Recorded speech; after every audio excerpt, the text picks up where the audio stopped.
My name is Annette. I'm standing in the middle of my penthouse, surrounded by the aftermath of a storm. The boxes are gone, the smart home tablet has been removed, and every access code has been replaced. But the silence that fills the air is heavy, a stark contrast to the chaos that has recently unfolded. I remember the day it all started. My older sister, Isabella, showed up at my door with a handful of boxes, her eyes filled with determination. Our father, Mr. Thompson, stood behind her, his face set in a stern expression. Isabella needs this place more than you do, he declared, dropping my spare keys into her palm as if he were signing away my life. I watched in disbelief as she walked past me without a word, directing 2 movers towards my private office. The larger bedroom is mine, she announced, a smile playing on her lips. Mr. Thompson nodded approvingly, as if it were the most natural thing in the world. Annette is barely here anyway, he added. What they didn't know was that this penthouse was not just a rented apartment. It was the crown jewel of a holding company I controlled, along with 2 residential towers. And the building's security system was my silent guardian, recording every entry, every copied key, and every device connected to my private network. I couldn't believe they were trying to take away the one place I called home. 10 years ago, Isabella had blamed me for a scandal she created, costing me my first job as an architect and nearly destroying my relationship with our father. And now, she was back, as if history was doomed to repeat itself. I took a deep breath, pulled out my phone, and called the front desk. This is the owner of Summit Towers. I have unauthorized occupants entering Penthouse 3000, I said firmly. Mr. Thompson's face froze, and Isabella stopped in her tracks. But before security could arrive, I noticed my work laptop open on the dining table, an unfamiliar flash drive plugged into its side. My heart sank. I knew this was not a coincidence. Mr. Thompson recovered quickly. Put the phone down, Annette, he ordered, using the same authoritative voice that had always made me cave in. I ended the call, not because I was giving in, but because I wanted answers. Isabella stepped between me and the laptop, her eyes wide and innocent. I was checking my email. Your computer was already open, she lied. I knew better. I used biometric authentication and had locked it before leaving for a meeting that morning. Move away from my desk, I said, my voice cold. Mr. Thompson exhaled dramatically. This is exactly the attitude I warned you about. Your sister has just lost her apartment and ended a long-term relationship. She needs stability. Then let her stay with you, I retorted. His mouth tightened. Mr. Thompson lived in a large mansion on the outskirts of the city, but supporting Isabella had always meant sacrificing my resources. My place is too far from her contacts, and I have a routine, he said. I almost laughed. It seemed his routine was more important than my home, privacy, and work. Isabella picked up the flash drive and closed her fist around it. It's mine. I was printing resumes, she claimed. There is no printer connected to that laptop, I pointed out. Just then, the elevator doors opened, and 2 security officers and the property manager entered. The manager addressed me as Miss Thompson and asked if I wanted the unauthorized guests removed. Mr. Thompson stared at him. Guests? I'm her father, he said. That doesn't place you on the approved access list, the manager replied. I explained that Mr. Thompson had used an old emergency key without permission, and Isabella had begun moving her things in. I could have had them thrown out immediately, but I gave Isabella 15 minutes to remove her boxes and hand me the flash drive. Mr. Thompson accused me of humiliating the family. No, I said. I'm preventing you from giving away my property to someone who doesn't own it. That's when Isabella pulled out her phone and started recording. She turned the camera towards herself, let tears well up in her eyes, and announced to her followers that her wealthy younger sister was throwing her onto the street after a difficult breakup. She carefully avoided showing the movers, the copied key, or my open computer. Within minutes, my phone started ringing. An aunt demanded that I show compassion, and a cousin texted that success had made me heartless. Mr. Thompson stood beside Isabella, and I realized this was all part of their plan. They thought public pressure would force me to give in. "Take the video down," I said. Isabella smiled behind the phone. "Then let me stay." Blood relation had become a weapon, and my home was the ransom. Why does everyone assume family means I must sacrifice my entire life? I asked. Mr. Thompson answered without hesitation. "Because you can afford to." Those words cut deep. I instructed security to escort the movers out, deactivated Mr. Thompson's key, and gave Isabella until 6 o'clock that evening to remove every box. She glared at me but eventually handed over the flash drive. It was warm, as if it had just transferred a large amount of data. As security guided them towards the elevator, Mr. Thompson turned back. "You'll regret choosing a building over your sister," he said. "It isn't the building I'm choosing," I replied. "It's the right to decide what happens inside my own life." The elevator doors closed, and for the first time that morning, the penthouse was silent. I inserted the flash drive into an isolated computer for cybersecurity testing. It contained no resumes. Instead, it held copied folders from Metro Transit Authority, my company's biggest prospective client, along with private architectural models and an internal bid document worth nearly $20 million. Before I could investigate further, my phone alerted me that Isabella had uploaded a second video. This time, she was standing in the lobby holding my building access card, saying she'd be back home soon. I checked my wallet, and sure enough, the card was gone. I disabled the stolen card remotely and spent the next hour reviewing access logs. Isabella had entered the penthouse 30 minutes before I arrived. Mr. Thompson had let her in with the emergency key I'd given him after a serious illness. During those 30 minutes, she had connected the flash drive, opened 3 confidential folders, photographed documents on my desk, and tried to authorize her phone on my private network. The building's security cameras captured her movements in the hallway, but not inside the penthouse. Thankfully, my company laptop logged every external device and every attempted file transfer. I exported the records and stored copies in 2 encrypted locations. Then I called my friend, Ryan, a former detective who had always stood by me. We met at a small coffee shop near my office, and I told him everything: the keys, the boxes, the live stream, and the flash drive. When I mentioned Isabella's claim that she needed access to professional contacts, Ryan's expression changed. "What was the name of her former boyfriend?" he asked. "Jake Miller," I replied. Ryan leaned back. "I know that name. He worked with a colleague of mine at Urban Development Systems. Last year, someone leaked their redevelopment proposal to a competitor. Jake was questioned, but he said the documents had been accessed by his partner while helping him prepare for an interview." My stomach dropped. "Isabella?" "No charges were filed, the company settled privately, and Jake resigned." The breakup suddenly seemed less like a personal tragedy and more like the aftermath of another professional scandal. Ryan offered to contact his colleague for documentation but warned me not to confront Isabella until I knew exactly what she had copied. "People like this don't become careless when exposed. They become dangerous," he said.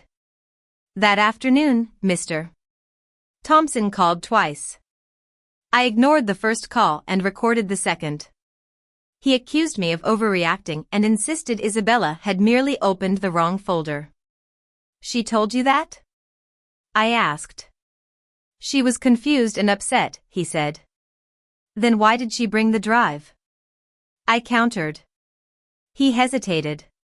"Maybe she needed files for applications." "My fire safety algorithms are not part of her resume," I said. Mr. Thompson's voice hardened. "You always assume the worst about her." 10 years ago, he had used the same sentence after Isabella borrowed my car, crashed it, and convinced him I was the one driving. She cried, and I paid the deductible and took the blame. Later, during my first job, she used my email to send confidential messages to a married client she was dating. When the affair became public, she claimed I had impersonated her out of jealousy. Mr. Thompson believed her until the IT department identified her device, but by then, I had lost my job. No apology ever followed. Mr. Thompson simply said reopening the subject would hurt the family. I'm not assuming anything, I said now. I'm preserving evidence. He went silent and then abruptly ended the call. When I returned to Summit Towers that evening, music was blaring from my penthouse. The elevator doors opened to reveal a group of strangers holding champagne bottles. Isabella had used a temporary vendor code that should have been known only to the moving company. She had invited friends to what she called her new penthouse reset party, posted the location publicly, and told my neighbors that I had agreed to let her stay. Inside, people were sitting on my furniture, opening bottles from my locked wine cabinet, and taking pictures of the skyline from my balcony. One guest was standing beside my prototype evacuation display, asking if it was some kind of game. Isabella appeared in my robe and smiled. "You came home early," she said. I didn't argue. I opened my phone, activated the building's incident recording protocol, and asked the property manager to document every person present. Isabella's friends began leaving as soon as they realized I owned the unit and had not authorized the party. One woman apologized, and another whispered that Isabella had told them the penthouse belonged to Mr. Thompson. I photographed the damaged cabinet, the bottles, and every box Isabella had brought back. Then I found a manila envelope on my desk with the logo of Horizon Dynamics, the company competing against mine for the Metro contract. Inside was a handwritten note, "Dinner Friday, bring the latest numbers." Isabella snatched it from my hand. "That's private," she said. "You placed it on my desk," I retorted. "It has nothing to do with you." Ryan's warning echoed in my mind. I kept my voice calm. "Everyone leaves now, including you." She refused until building security arrived. As she was escorted out for the second time that day, she leaned close and whispered, "You think owning this place makes you powerful? Wait until people learn how you really built your company." I had spent 15 years building my reputation around safety and innovation. Isabella knew that a false accusation could destroy my trust with clients faster than any lawsuit could repair it. When the elevator closed, I noticed the small camera above my prototype display blinking. My internal monitoring system had recorded the party, including Isabella's conversation with one of her guests. I replayed the final 10 minutes. Her voice came through clearly. "Once Horizon gets the bid model, Annette won't be able to prove where it came from. Then she'll be too busy saving her company to fight me over the apartment." This was no longer a family disagreement. It was corporate sabotage.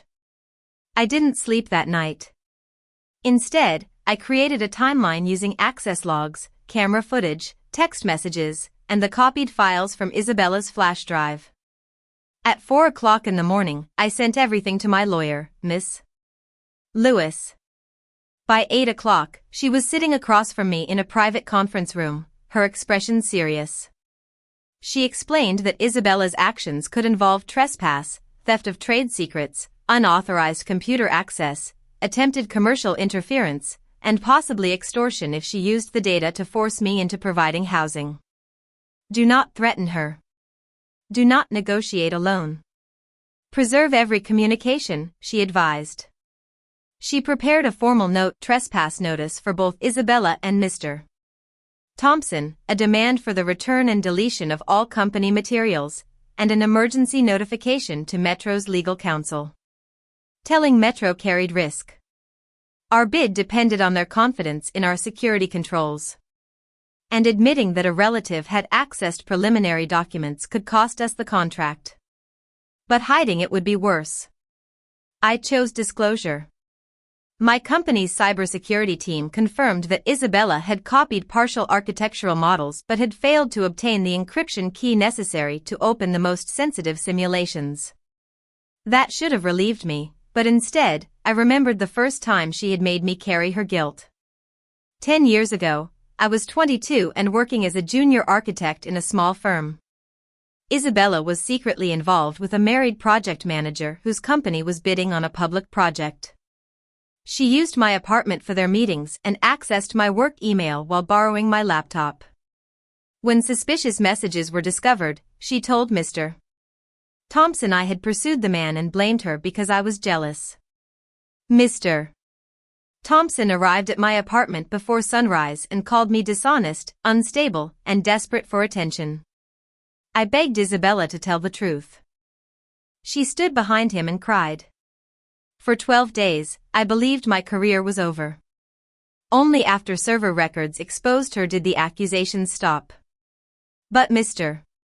Thompson never admitted what he had said. She was frightened. You're stronger. Let it go, he told me. That sentence had shaped the next decade of my life. Isabella was allowed to cause damage because she was fragile, and I was expected to absorb it because I was strong. Sitting in Miss Lewis's office, I finally understood that strength without boundaries was just another form of exploitation. My phone rang, interrupting my thoughts. Isabella was calling from Mr. Thompson's number. Ms. Lewis activated the recorder and nodded for me to answer. Isabella began softly. I'm sorry the party became a misunderstanding. I promised to stay only 8 weeks and help redecorate. When I told her she was prohibited from entering the property, her tone changed.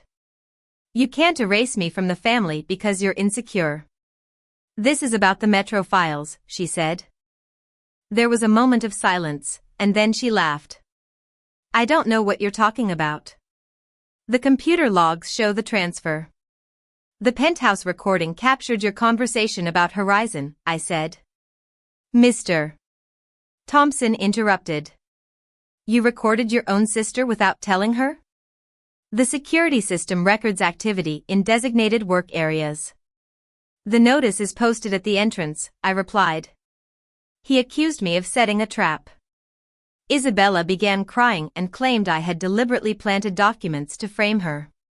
When that failed, she threatened to tell our relatives that I had stolen money from a family trust to buy Summit Towers. No such trust existed. I had acquired my ownership stake through hard work and innovation. Spread that story, and it will be added to the defamation claim, I said. Her crying stopped instantly. You'd sue your own sister? She asked. Would you sell your own sister's confidential work? I countered. Mr. Thompson shouted that I was pushing Isabella towards a breakdown. Isabella then said something quieter and more calculated. Maybe it would be easier for everyone if I simply disappeared. Would that make you happy? In the past, that sentence would have ended the confrontation. I would have rushed to reassure her, given in to her demands, and apologized for causing distress. But this time, Miss Lewis slid a note across the table. Take every threat seriously, but do not accept responsibility for it. I'm contacting emergency services to request a welfare check. Where are you? I said. Isabella immediately snapped, don't you dare. The threat vanished as soon as it produced a consequence she couldn't control. Mr. Thompson called me cruel, but Miss Lewis had already documented the exchange and arranged the welfare check.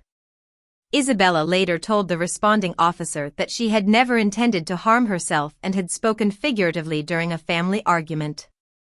That evening, I received screenshots from several relatives. Isabella had begun circulating messages claiming I was mentally unstable, abusive, and under investigation for stealing investor funds.